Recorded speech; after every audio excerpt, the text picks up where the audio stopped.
My name is Marcus, and I've spent nearly 16 years driving trucks across the Midwest. After that much time on the road, you get used to long hours, strange weather, and the occasional bizarre encounter. But nothing I've experienced comes close to what happened during a delivery through eastern Montana a few summers ago. I was working for a regional freight company at the time. Business was booming, and management was pushing everyone hard. The more deliveries you completed, the bigger your paycheck looked, so most of us ignored common sense when it came to rest. I was no different. The route that day should have been simple. I was hauling agricultural equipment from North Dakota to a warehouse outside Billings. The trip wasn't especially difficult, but I'd already been awake far longer than I should have been. By midnight, I was exhausted. My eyes felt gritty, and I kept catching myself staring blankly at the white lines on the highway. Every trucker knows that feeling. The moment you start fighting sleep instead of simply feeling tired, you're already in dangerous territory. I cracked open another energy drink, but it barely helped. Around 100 a.m., I drifted onto the shoulder for a split second. The rumble strips jolted me awake immediately. My heart nearly exploded. I knew I needed to stop before I killed myself. The problem was that the stretch of highway I was on seemed endless. Dense woods lined both sides of the road, and there weren't any truck stops or rest areas for miles. I slowed down and began scanning for somewhere safe to pull over. That's when I noticed something lying in the road ahead. At first, I thought it was road debris. As my headlights illuminated it, I realized it was a small pink backpack, just sitting there in the middle of the lane. I swerved around it and kept driving. A few hundred yards later, I spotted something else. A child's sneaker, then another, then what looked like a denim jacket. The farther I drove, the more random items appeared. A stuffed rabbit, a tiny sweatshirt, a baseball cap. Each item was scattered farther along the road like a trail.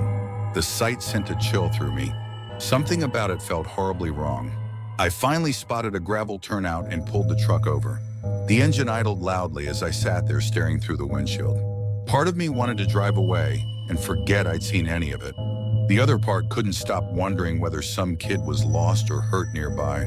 After several minutes of arguing with myself, I grabbed a flashlight and stepped outside. The cool night air immediately woke me up. I walked back toward the nearest pile of clothing. The items looked real enough. Dirty, worn, like they'd actually belonged to someone.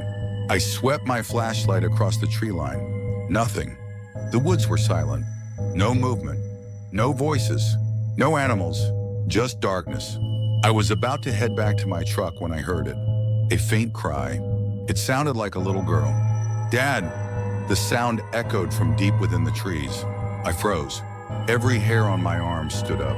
A few seconds later, the cry came again. This time it sounded farther away. Desperate. Panicked. For a moment, I genuinely considered running into the woods. Then something stopped me. The scream sounded strange. Not fake exactly. Just off. Like a recording being played through a poor quality speaker. I stood there listening. A minute passed. Then another cry rang out. This one sounded identical to the first. Exactly identical. Same tone, same pitch, same timing.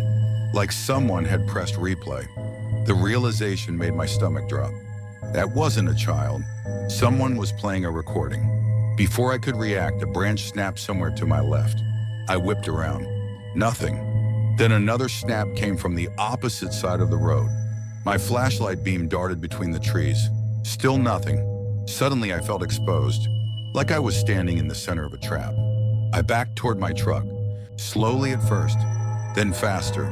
The moment I reached the driver's door, another scream echoed from the woods. Only now it sounded much closer, almost directly ahead. Without thinking, I climbed into the cab and locked the door. My breathing was out of control. I started the truck and pointed the headlights toward the area where I'd heard the scream. The powerful beams cut through the darkness. For a brief second, I saw them. 3 figures, maybe 4, standing among the trees. One of them appeared to be holding something large and rectangular, a speaker. The moment the headlights hit them, they scattered behind the trees. My blood ran cold. The screams had been bait. Someone wanted drivers to leave their vehicles and enter the woods. But why? I didn't intend to find out. I reached for my phone and started dialing 911. Before the call connected, something slammed into the side of my trailer. The impact sounded like a gunshot. I jumped. Another object struck the truck moments later. This one hit the passenger side window hard enough to crack the glass. That was all the motivation I needed. I shoved the truck into gear and floored it. As I accelerated down the highway, I caught a glimpse of someone standing near the shoulder. The figure was waving their arms and shouting something. I couldn't hear the words over the engine. I didn't care. I wasn't stopping again. I drove the remaining distance without taking my eyes off the mirrors. Every passing headlight made me nervous. Every shadow felt threatening.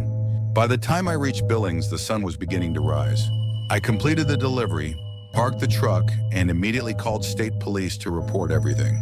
The officer who took my statement seemed genuinely interested and promised investigators would check the area. A week later, I received a follow-up call. According to the officer, they had located some of the clothing I described, but there was no sign of the people I'd seen. No camp, no vehicles, no speakers, nothing. The case went nowhere. To this day, I have no idea who those people were or what they wanted. Maybe they planned to rob truckers, maybe something worse. All I know is that somebody deliberately scattered children's belongings along a lonely stretch of highway and used recorded screams to lure strangers into the woods. And if I hadn't noticed that the cries were repeating exactly the same way each time, I might have walked right into whatever was waiting out there in the darkness.